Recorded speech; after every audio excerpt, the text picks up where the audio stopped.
1008 புண்ணிய ஸ்தலங்களின் மண் பக்தர்களால் பாத யாத்திரையாக மகா மாரியம்மன் ஆலயத்திற்கு கொண்டு செல்லப்படும் அற்புத நிகழ்வு நவம்பர் 1-2 தேதிகளில் நடைபெறும் விழாவிற்கு உங்கள் வருகையை பதிவு செய்யுங்கள். உங்கள் தங்க நகையை அதிக விலைக்கு விற்கவும் மற்றும் அடகில் இருக்கும் தங்க நகையை மீட்டெடுத்து அதிக விலைக்கு விற்கவும் உடனே அணுகவும். Prime gold hub 9840551787. இந்த நிகழ்ச்சியில் நம்ம கூட யார் இணைஞ்சிருக்காங்க அப்படின்னு பார்த்தீங்கன்னா, பிஸ்னஸ் அட்வைசர் என் சுப்பிரமணியன் அவர்கள் தான் நம்ம கூட இருக்கிறாங்க. என்னடா பிஸ்னஸ் அட்வைசர்னு சொல்கிறீங்க, ஸோ ஜோதிடம் ரீதியாக எப்படி பேச போகிறீங்க, ஸோ என்ன விஷயம் கேட்க போகிறீங்க அப்படின்னு தானே ஷாக் ஆகிறீங்க. ஸோ அவர்கிட்ட ஒரு பர்டிகுலராக ஒரு புக்கை பற்றி கேட்க போகிறோம். இந்த புக்கு வந்து பார்த்திங்கன்னா ஒரு மிஸ்டீரியஸான புக்கு. கண்டிப்பாக நிறைய பேருக்கு இந்த புக்கை பற்றி தெரிஞ்சிருக்கும், நிறைய பேர் தெரியாதவங்களும் இருப்பீங்க. நம்மளுடைய தமிழ்நாட்டிலையும் சரி, ஓவராலாக இந்தியாவிலையும் சரி, நிறைய ஜோதிடர் வல்லுநர்கள், சித்தர்கள் எழுதிய குறிப்புகள், ஓலைச்சுவடிகள், ஸோ புராணங்கள், இதிகாசங்கள், இவ்வளோ விஷயங்கள் இருக்கிறப்போ நீங்கள் வந்து ஐச்சிங் அப்படிங்கிற ஒரு புக்கை பற்றின நிறைய விஷயங்கள் மக்களுக்கு வந்து சொல்லிட்டு இருக்கிறீங்க. அது மேலே உங்களுக்கு ஒரு இன்ட்ரெஸ்ட் வந்ததுக்கான காரணம் என்ன, அதை பற்றி சொல்ல முடியும்? இந்த I Ching attraction was very spontaneous. அது எப்படி சொல்லலாம்னா தானே அமைஞ்சது. புக் ஆஃப் சேஞ்சஸ் அப்படிங்கிற ஒரு விஷயம் நிறைய பேர் வந்து அதை ஒரு ஜோதிட நூலாக பார்க்குறாங்க, நம்மளுடைய ஒரு டிசிஷன் மேக்கிங்க்கான ஒரு விஷயமா பார்க்குறாங்க. நான் ஒரு இக்கட்டான ஒரு சூழ்நிலையில் நான் இருக்கேன், ஸோ என்ன டிசிஷன் வந்து நான் எடுக்கிறது அப்படிங்கிறதையும் இந்த புக்கு மூலியமாக நிறைய பேர் வந்து தெரிஞ்சுக்கிறாங்க. ஸோ இந்த புக்கோட ஹிஸ்ட்ரி பற்றி சொல்ல முடியும்? சைனாவில் 5 புக்கை வந்து கிளாசிக் அப்படின்னு சொல்லுவாங்க. அந்த 5 கிளாசிக்கில் டாப் இது வந்து ஐச்சிங். ஓகே, இப்படி சொல்லலாம். ஃபஸ்ட்டு முதல்ல எழுதின கிளாசிக் இதுதான். அதன் ஆன்மீகம் நேயர்களுக்கு வணக்கம். நான் உங்கள் விஜய் பிரியா. ஸோ ஆன்மீகம் ரீதியான சந்தேகங்களுக்கு நம்ம ஒவ்வொரு நாளும் தீர்வு கொடுத்துட்ருக்கோம். ஸோ இந்த நிகழ்ச்சியில் நம்ம கூட யார் இணைஞ்சிருக்காங்க அப்படின்னு பார்த்தீங்கன்னா, பிஸ்னஸ் அட்வைசர் என் சுப்பிரமணியன் அவர்கள் தான் நம்ம கூட இருக்கிறாங்க. ஸோ என்னடா பிஸ்னஸ் அட்வைசர்னு சொல்கிறீங்க, ஸோ ஜோதிடம் ரீதியாக எப்படி பேச போகிறீங்க, ஸோ என்ன விஷயம் கேட்க போகிறீங்க அப்படின்னு தானே ஷாக் ஆகிறீங்க. ஸோ அவர்கிட்ட ஒரு பர்டிகுலராக ஒரு புக்கை பற்றி கேட்க போகிறோம். இந்த புக்கு வந்து பார்த்திங்கன்னா ஒரு மிஸ்டீரியஸான புக்கு. கண்டிப்பாக நிறைய பேருக்கு இந்த புக்கை பற்றி தெரிஞ்சிருக்கும், நிறைய பேர் தெரியாதவங்களும் இருப்பீங்க. ஸோ இப்படி ஒரு புக்கு இருக்கா அப்படிங்கிறது எனக்கே இப்போ தான் தெரிஞ்சது. ஸோ அதை பற்றின ஒரு ரகசியம் தான் இந்த நேர்காணலில் நம்ம கேட்டு தெரிஞ்சுக்க போகிறோம். வணக்கம் ஐயா. வணக்கம், வாழ்த்துக்கள். எப்படி இருக்கீங்க சார்? நலமாக இருக்கேன். பிஸ்னஸ் அட்வைசர், நான் இனிஷியலாக உங்களுக்கு இன்ட்ரோ கொடுக்கும் போதே சொன்ன விஷயம் அதுதான். ஸோ பிஸ்னஸ் அட்வைசராக இருக்கிறீங்க. ஸோ உங்களுக்கு வந்து பிஸ்னஸ் ஓரியன்டாக நம்ம வந்து நிறைய கிளைண்ட்ஸோ இல்லை நிறைய பிஸ்னஸ் மேன்ஸோ மீட் பண்ணுறதுக்கான ஆப்பர்ச்சுனிட்டி கிடைக்கும். ஸோ இது ரிலேட்டடான சர்ச்சிங்ஸ் உங்களுக்கு நிறையா இருக்கும். பட் அதை தாண்டி நம்மளுடைய தமிழ்நாட்டிலையும் சரி, ஓவராலாக இந்தியாவிலையும் சரி, நிறைய ஜோதிடர் வல்லுநர்கள், சித்தர்கள் எழுதிய குறிப்புகள், ஓலைச்சுவடிகள், ஸோ புராணங்கள், இதிகாசங்கள், இவ்வளோ விஷயங்கள் இருக்கிறப்போ நீங்கள் வந்து ஐச்சிங் அப்படிங்கிற ஒரு புக்கை பற்றின நிறைய விஷயங்கள் மக்களுக்கு வந்து சொல்லிட்டு இருக்கிறீங்க. ஸோ அது மேலே உங்களுக்கு ஒரு இன்ட்ரெஸ்ட் வந்ததுக்கான காரணம் என்ன, அதை பற்றி சொல்ல முடியுமா? ஒரு காலகட்டத்தில் அரௌண்ட் 95 அந்த மாதிரி பீரியடில் எனக்கு நிறைய டைம் இருந்தது, சுதந்திரமும் இருந்து படிக்கிறதுக்கு. என்னுடைய வேலையே படிக்கிறது தான். போய் நான் தனியாக வேலைன்னு செய்ய வேண்டாம். Project funding, company loss management, project management, இந்த மாதிரி அட்வைஸ் எல்லாம் கொடுக்கும்போது எனக்கு நான் நிறைய சப்ஜெக்ட் படித்தேன். அது சப்ஜெக்ட்னு சொல்ல போனோம்னா வைக்கிங் ரூன்ஸ், சகாதேவர் ஆருடம், டேரோ, இந்த மாதிரி. அது போக புத்திஸ்ட் சூத்ராஸ்லாம் நிறைய படிச்சிருக்கேன். பிரஜா பரமித ஹிதய சூத்ரா, மகாவைரோகன சூத்ரா, சத்தர்ம புண்டரிக சூத்ரா, இதெல்லாம் ஒன்னொன்னு கடல். ஒன்னொன்னையும் படிக்கவே ரொம்ப காலமாகும். உணர்ந்ததுக்கும் அருள் வேணும், அப்போதான் நம்ம அதால் மிஸ்டிக்கலாக இருக்கும். அதுவே அதெல்லாம் படிச்சுனே வரும்போது ஹீலிங் சிஸ்டம்ஸ் படிச்சிருக்கேன். Reiki, mantra healing without touch, with prayers, அந்த மாதிரி. ஸோ அதெல்லாம் படிச்சுன்னு வரும்போது suddenly I got attracted to I Ching. அந்த I Ching attraction was very spontaneous. அது எப்படி சொல்லலாம்னா தானே அமைஞ்சது. It was so accidental. ஒரு நாள் இங்கே வந்து மயிலாப்பூரில் ஒரு என்ன சொல்லலாம், ஒரு புக் ஷாப் இருந்தது, ஃபவுண்டன் ஹெட் அப்படின்னு பேர். They are the largest distributors book in India. அவங்க ஸ்டோரில் இருந்து இந்த மாதிரி புத்தகங்கள்லாம் பார்த்து இந்த சப்ஜெக்டில் நான் ஒரு கமெண்ட் ஏதோ சொன்னேன் ஒருத்தர் 2 பேர்கிட்ட. இதெல்லாம் தெரிஞ்ச ஒருத்தர் இருக்காரு, அவர் யாருக்கு எதுவும் சொல்லி கொடுக்க மாட்டார். நான் பேசி முடிச்சது தான் தாமதம். இப்படி ஒரு தட்டு ஒரு தோல்ல. நான் திரும்ப, வணக்கண்டா, நீ திட்டுறது நான், ஓகே. நீ யாரு, உன்னை எதுக்கு பார்க்கணும். ம். அவர் வந்து டிராவல் பண்ணி வர்றார், ஒரு 5-6 கிலோமீட்டர் கடந்து ம். மயிலாப்பூருக்கு வந்திருக்கார். ஓகே. நான் இந்த வார்த்தையை முடிச்ச உடனே அவர் என்னை தொட்டு இந்த வார்த்தை சொல்லவும் நேரம் கரெக்டாக இருந்திருக்கு. Hmm. It was called synchronistic moment. Okay. இதுதான் கால் குஸ்தாவ் யூங் கண்டுபிடிச்சு. கண்டிப்பா. எப்போ கண்டுபிடிச்சாருன்னா ஐச்சிங் படிச்சப்புறம். ம். அது ஒரு பெரிய கதை. அது Okay. Will touch that. So இப்படி எனக்கு அவர்கிட்ட அவர் வந்து நான் சொன்னேன் சொல்லிக் கொடுக்க மாட்டானா அப்படின்ற மாதிரி. I was very young, okay. கொஞ்சம் வேகம் ஏதோ. அவர் எதுவும் சொல்லலை. You come we will discuss அப்படின்னாரு. ம். எனக்கு ஆர்வம் இருக்கு, ஆனால் சொல்லிக் கொடுக்க ஆள் இல்லை. ம். அவர்கிட்ட நான் போய் எப்படி பேசுறது. அவர் கொஞ்சம் நல்ல லெவலில் இருக்கார், ப்ரொஃபஸர். ஆ. பஞ்சபட்சி சாஸ்திரம் அதெல்லாம் படித்து அந்த சரஸ்வதி மஹால் அந்த லைப்ரரி அதோடலாம் சம்மந்தப்பட்டவர். ஓகே. உண்மையாகவே நல்ல நாலேஜபிள் பர்சன். எனிவே அந்த செல்ஃப் இன்ட்ரெஸ்டில் I did a sustain the study hmm. And with humility I Ching is my teacher. Okay. I can say நான் டைரக்ட் ஸ்டடி ஸ்ட்ரெயிட் அட்மிஷன் அப்படின்னு சொல்லுவாங்க இல்லையா, கண்டிப்பா. அந்த மாதிரி I got in to this. கொஞ்சம் கொஞ்சமாக படிக்க ஆரம்பித்தேன். முதல்ல புரியாமல் இருக்கும், ம். சில நேரம் அழுக வரும், சில நேரம் தூக்கம் வந்துடும், ஓகே. புரியாத. அப்படி இருக்கும்போது ஒரு நாள் எனக்கு ஒரு சாப்டர் வந்தது. ம். அது சாப்டர் நம்பர் 4. ஓகே. அதில் என்ன சொல்லியிருக்கோம்னா, it is the innocent child seeking my wisdom. Oh. When you approach with reverence for the first time, I reveal favorable omen.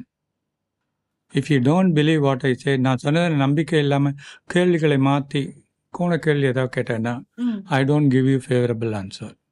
Okay. இந்த இடத்துல ஐச்சிங் என்ற அந்த ரைட்டிங் தன்னை அறிமுகப்படுத்திக் கொள்ளு. ம். ஐ அப்படின்ற வார்த்தை வரும் அதில். ஸோ என்னை அப்படி வந்தோடனே இன்ட்ரொடக்ஷன் ஆகிடுச்சு, கிளப்பில் சேர்த்துட்டாங்க. ஓகே. இந்த சினிமாவில் சொல்லுவாங்க பாருங்க, வா பாபா அப்படின்னு கூப்பிடுவாங்க. ஓகே. அந்த மாதிரி I was pulled into this. அதையும் கடந்து படிச்சுட்டே இருந்தேன். ம். ஒரு நாள் நான் படிக்கும்போது ஒரு பர்டிகுலர் சாப்டர் வந்தது, டேமிங் த கிரேட். ஓகே. அந்த ஹெட்டிங் அதில். ம். நான் டேமிங் த கிரேட் வந்தோடனே அந்த சாருக்கு ஃபோன் பண்ணி சொல்கிறேன், எனக்கு இந்த மாதிரி டேமிங் த கிரேட்னு மெசேஜ் வந்திருக்கு ம். அப்படின்னு சொன்னார். நீ வேடா, நீ டேம் பண்ண வேண்டியது நான் தான். Okay. You come will discuss. நான் அவரோட இடம் தேடி போய் ம். நல்லா ஊஞ்சல் உட்காந்து ரொம்ப ஒய்யாரமாக ஆட்டேன்.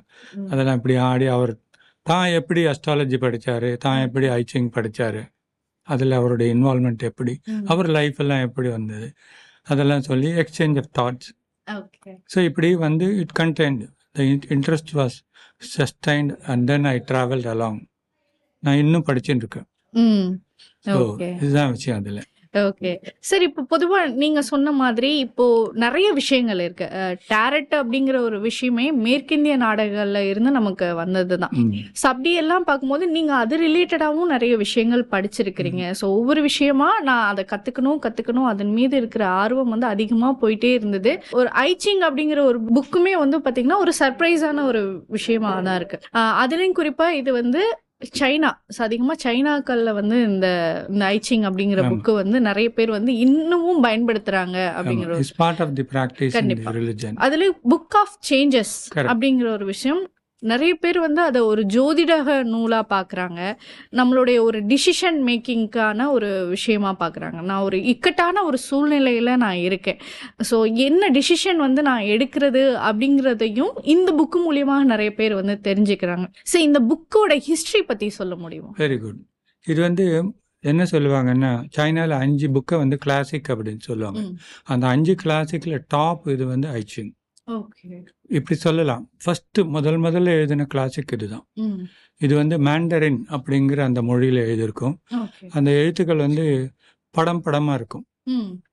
ஸோ அதை வந்து என்ன பண்ணுவாங்க, நம்ம ஊரில் பனை ஓலையில் ஆமா. எடுத்த மாதிரி ஆ. அங்கே வந்து மூங்கில் பதப்படுத்தி ஓகே. அதை வந்து இந்த மை தானே உண்டாக்கி எழுதுறவங்க அவங்கவுங்களே உண்டாக்குவாங்க. ஓகே. அவங்களே கிரியேட் பண்ணுவாங்க. மையை உண்டாக்கி கலிகிராஃபிக் பென் நல்ல ம். ப்ரஷ் மாதிரி இருக்கும், ஃப்ரீ ஃப்ளோயிங் ரைட்டிங், ஓகே. அதை கொண்டு எழுதி இப்படி சுற்றி வச்சிருப்பாங்க. ம். ஸோ இப்படி ரோல் பண்ணி வைக்கப்பட்ட மூங்கில் டெக்ஸ்ட், அதுக்கு பேர் பேம்பு டெக்ஸ்ட்னு பேர். ஓகே. இந்த புஸ்தகம் வந்து ரிச்சர்ட் வில்லம் அப்படிங்கிறவரால் எழுதப்பட்டது. ஓகே. இதுக்கு ஒரு பெரிய கதை இருக்கு. இது நடந்தது 1900 அது கடந்த காலங்களில். ஆ. இப்போ ரிச்சர்ட் வில்லம்ங்கிறவர் வந்து ஜெர்மன்லேருந்து சைனாக்கு போனார். ம். ஏதோ மதம் சம்மந்தப்பட்ட விஷயமா எதுக்கோ. ஓகே. ஆனால் அங்கே போனவொடனே என்ன மாற்றம் நடந்ததுன்னா, தான் மாறிட்டார். அவர் மனசு இல்லை, தன்னுடைய மனசு சீன மொழியிலையும் கலாச்சாரத்திலையும் ஐச்சிங் மேலேயும் பற்று ஏற்பட்டு அதையெல்லாம் தானே முயற்சி எடுத்து படித்து ஆசிரியர் உதவி கொண்டு கற்றுண்டு சைனீஸ்லேருந்து ஐச்சிங்கை ஜெர்மனுக்கு டிரான்ஸ்லேட் பண்ணுவார். அதோட அவர் நிற்கலை. அவர் எழுதின அந்த டிரான்ஸ்லேஷனை கார்ல் குஸ்தவ் யுங், கார்ல் குஸ்தவ் யுங் யாருன்னா நமக்கு நிச்சயமாக தெரிஞ்சுக்கணும். இன்றைய தேதிக்கு உளவியலின் தந்தை அப்படின்னு ஒரு மதிப்புக்குரிய நபர் அவர் கார்ல் குஸ்தவ் யுங். இது இவர் ஜெர்மனில் எழுதினது அவர் கார்ல் குஸ்தவ் யுங் படிச்சுட்டு அங்கேருந்து இங்கிலீஷ் டிரான்ஸ்லேஷன் பண்ணி கொடுக்கலாம், இங்கிலீஷ் ஸ்பீக்கிங் மக்களுக்கு போகணும் அப்படின்னு சொல்லிட்டு தன்னுடைய கையால் ஒரு முன்னுரை அப்படின்னு சொல்லுவாங்க, 4 வேர்ட், அதை எழுதி இந்த புஸ்தகம் பப்ளிஷிங்க்கு அவரே ஃபெசிலிட்டேட் பண்ணுவார். இந்த எழுத்து வந்து 1949 எழுதுனது.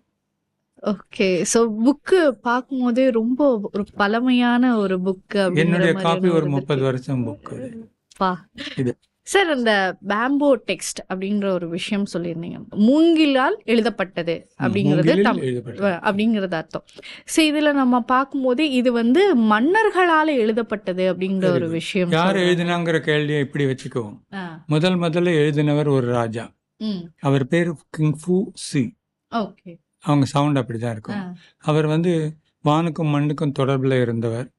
யார் ஏதாவது கேட்டாங்கன்னா அதை இப்படி மேலே பார்த்துட்டு பதில் சொல்லுவார். விதைக்கலாமா, அறுவடை பண்ணலாமா, ஊருக்கு போகலாமா அப்படிங்கிற மாதிரி பிரபஞ்சத்தோட கம்யூனிகேஷன் நேரடியா. அவர் வந்து கொஞ்ச காலம் கழிச்ச பிறகு கிங் வென் அப்படிங்கிறவர், கிங் வென்னுடைய கதை வித்தியாசமானது. அப்போ ஷாங் டைனஸ்டிங்கிறவங்க ரூல் பண்ணிட்டு இருந்தாங்க. கிங் வென் ஜெயிலில் இருந்தார். ஆமா, கிங் வென் கிட்டத்தட்ட ஒரு 7 வருஷம் ஜெயிலில் கழிச்சிருக்கார் ஷாங் டைனஸ்டி ரூலில். கிங் வென் என்ன பண்ணுவார்னா, தினமும் காலையில் எழுந்தவுடனே ஜன்னலை திறந்துட்டு இன்னைக்கு எனக்கு உயிருக்கு ஏதாவது த்ரெட் இருக்கான்ற கேள்வி வரும் அவருக்கு. என்ன ராஜா அப்படி கத்தியை எடுத்துட்டு எதை வேண்டாம் அப்படி கழுத்தில் எடுத்து வேகத்தில் வச்சிட்டாருன்னா நஷ்டமாயிட்டு போயிடும். ஸோ தினமும் அவருடைய மனசில் வர்ற கேள்வி, இன்னைக்கு என் உயிருக்கு பாதுகாப்பு இருக்கா. ஸோ இது வந்து கேட்பாரு, ஐச்சிங்க கேட்டுட்டு அன்னைக்கு எப்படி நடந்துக்கணும்னு.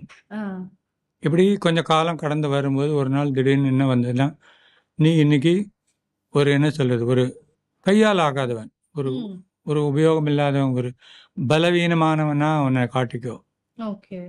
அதாவது என்ன எதிர்பார்ப்பாங்கன்னா, மன்னர் சுற்றி வரும்போது இவங்களால நமக்கு ராஜ்யத்துக்கு ஏதாவது இடைஞ்சல் வருமா, ஏதாவது கொள்கைகளோட இவங்க இடையூறு பண்ணுவாங்களா, இல்லை ஏதாவது ரெவல்யூஷன் புரட்சி ஏதாவது பண்ணுவாங்களான்னு அந்த எண்ணம் இருக்கவே இருக்கும். இவர் ராஜா பரம்பரை, அதனால இவர் அதுல போயிடக்கூடாதுன்னு சொல்லி சந்தேகத்தோடயே பார்ப்பாங்க. ஒரு நாளைக்கு அப்படி மன்னர் வந்து பார்க்கும்போது கிங் வென் வந்து இப்படி ஒண்ணுமே இயலாத மனிதன் மாதிரி, இவரால எந்த கஷ்டமும் வராது, ஒரு என்ன ஒரு இது இல்லாத ஜீவன், ஒரு சாதாரண ரொம்ப ஆர்டினரி பர்சன், இன்கேப்பபிள் பர்சன் அப்படிங்கிற மாதிரி ஒரு உணர்வு வந்தோடனே என்ன நினைச்சுக்குவார் ராஜா, இந்த மனுஷனுக்கு வயசாச்சு, அவர் போய் மீதி காலம் வாழ்ந்துட்டு போட்டோமே அப்படின்னு சொல்லி அவரை ஜெயிலிருந்து வெளியில விட்டுருவார். அதுக்கப்புறம் தான் நடந்தது விஷயம். கிங் வென் வெளியில வந்த பிறகு பட்டாளத்தை கூட்டி ஆர்மியை மொபிலைஸ் பண்ணி ஷாங் கிங்கை ஓவர் த்ரோ பண்ணிடுவார். ராஜ்யத்தை மாற்றி தன்னுடைய ராஜவம்சத்தை நிரூபிப்பார். Establishing is own dynasty. அந்த டைனஸ்டிக்கு பேர் ஜாவ். அவங்க காலத்தில் இது கொஞ்சம் எழுதினதுனால இந்த புக்குக்கு இன்னொரு பேர் வந்து ஜாவ் ஈ. ஜாவுங்கிறது டைனஸ்டி, ஈங்கிறது இந்த புஸ்தகம். அது இதோட இப்போ இவங்க 2 பேரோட நிக்கல. இதுல வந்து 6 மூவிங் லைன்ஸ் வரும். அதை எழுதினது கிங் வென்னுடைய ஒரு சன், அவருடைய பையன். அவர் வந்து டியூக்கா இருந்தார், ராஜாக்கு அடுத்த பதவி. அவர் இதுல 6 லைன் எழுதினார். ஸோ மொத்தமா 3 பேருடைய ஒரிஜினல் ரைட்டிங்ஸ் இந்த பேம்பூ ஸ்க்ரோல்ல இருக்கும், பேம்பூ டெக்ஸ்ட். இவங்க 3 பேருமே, ஒருத்தர் ராஜ பரம்பரை, அவருடைய பையன், இன்னொருத்தர் ராஜ பரம்பரை. மொத்தம் அப்படி சிம்பிளா புரிஞ்சிட்டோம்னா ராஜ பரம்பரை. இது சாமானியன் எழுதல, ஆனா இதுல சாமானியனுக்கான விஷயமும் இருக்கும். ஏழை எளியன்ல இருந்து சாதாரண மனுஷன், ஒரு நிலத்துல வேலை செய்யற, ஒரு ஆபீஸ்க்கு வேலை செய்யறவன், அரசாள்றவங்க, பெரிய பதவியில இருக்கவங்க, நல்ல பணக்காரங்க, நில ஜமீன் சுவாங்க, யார் வேணாலும் இப்படி கேட்கலாம். இது யாரெல்லாம் படிச்சிருக்காங்க, அப்படி யாரெல்லாம் படிச்சாங்கன்னா ராஜா, ராஜாவுக்கு அடுத்த டெபுட்டி, மன்னருடைய மகன்கள், அந்த ரங்கத்தில் உள்ள பெண்கள். எப்படின்னா ராஜா வந்து என்ன கேட்பாரு, என்னுடைய எந்த மகன் ராஜா ஆவான்? அது நியாயமான கேள்வி. இவர் போன பிறகு அந்த அம்மா வந்து அந்த புறத்துல இருந்து கேட்கும், என் மகன் ராஜா ஆவானா? ரெண்டுக்கும் வித்தியாசம் இருக்கு. அதுக்கு இப்படி எதுக்கு என்ன சொல்ல வரேன்னா, ராஜ பரம்பரையில இது ரொம்ப closely held knowledge and very much respected. மதிப்பு மரியாதை எல்லாம் ஜாஸ்தியாக இருக்கும் இந்த ரைட்டிங்க்கு. ஸோ இதே மாதிரி 1900க்கு முன்னாடி ஜேம்ஸ் லெகே அப்படிங்கிற ஒரு பிரிட்டிஷ்காரரும் இதை வந்து டிரான்ஸ்லேட் பண்ணியிருப்பார். இது வந்து இங்கிலீஷ்ல டிரான்ஸ்லேட் பண்ணி டைரக்டா சைனீஸ் டு இங்கிலீஷ். இது வந்து Chinese to German to English இது. ஓகே. ஸோ பொதுவா சைனீஸ் லாங்குவேஜே வந்து பாத்தீங்கன்னா சிம்பிள்ஸ் தான் வந்து இருக்கும். ஸோ நம்ம வந்து ஈஸியா அண்டர்ஸ்டாண்ட் பண்ணிக்கிற அளவுக்கு அந்த அவங்களுடைய சிம்பிள் வந்து கொண்டு வந்திருப்பாங்க. இதை டிரான்ஸ்லேட் பண்றது அப்படிங்கிறது கொஞ்சம் காம்ப்ளிகேட்டடான விஷயம் தானே. அவங்களுக்கு மொழி மேல ஈடுபாடு இருக்கணும். அவங்க பண்ணது அக்செப்டட் டிரான்ஸ்லேஷனா இருக்கணும். அதுக்கு தான் என்ன பண்ணாங்க, 2 விதமான மொழி மாற்றம் சம்மதம் கொடுத்துருக்காங்க. என்னென்னா மேண்டரின் அண்ட் கேண்டனீஸ் அப்படின்னு 2 விதமான இது லாங்குவேஜ். இது மேண்டரின்ல இருக்கு. இதை டிரான்ஸ்லேட் பண்ணுறதுக்கு வேர்டு கில்ஸ், பின்யின். உதாரணத்துக்கு சொல்லப்போனா பீஜிங் அப்படிங்கிற வார்த்தை இப்போ எல்லாரும் யூஸ் பண்ணுறாங்க. அதுக்கு இன்னொரு பேர் பீக்கிங். ஓகே. பீஜிங்கிறது சைனாவில் இருக்கிற ஒரு இடத்தோட பேரு, தலைநகரம் பீஜிங். பீஜிங்கிறதே பீக்கிங்னு சொல்லுவாங்க. அது வந்து இந்த டைப் ஆஃப் டிரான்ஸ்லேஷன் மாறினா சவுண்டு மாறிடும். ஸோ இது ரெண்டுமே அக்செப்டட். இவங்க அதையெல்லாம் கடைப்பிடிச்சு ஆசானை வச்சு படித்து மொழியினுடைய நுணுக்கங்கள் தெரிஞ்சு இவங்க டிரான்ஸ்லேட் பண்ணியிருக்காங்க. அதனால இவங்க ரைட்டிங் வந்து ஒரு ஸ்டாண்டர்ட். இப்போ ஃபார் எக்ஸாம்பிள் எங்கிட்ட கிளாஸில் படிக்க வர பசங்களுக்கு ஃபர்தர் ரீடிங்னு ஒரு நோட்ஸ் கொடுப்பேன். அதில் நான் கோட் பண்ணுறது ஜேம்ஸ் லெகே, ரிச்சர்ட் வில்லன். இது ரெண்டும் என்ன சொல்கிறது, ஒரு ஸ்டாண்டர்ட் ரைட்டிங், ஒரு ரெஃபரன்ஸ் மாதிரி வச்சு படிக்கிறதுக்கு அது கொடுத்துருக்கோம்.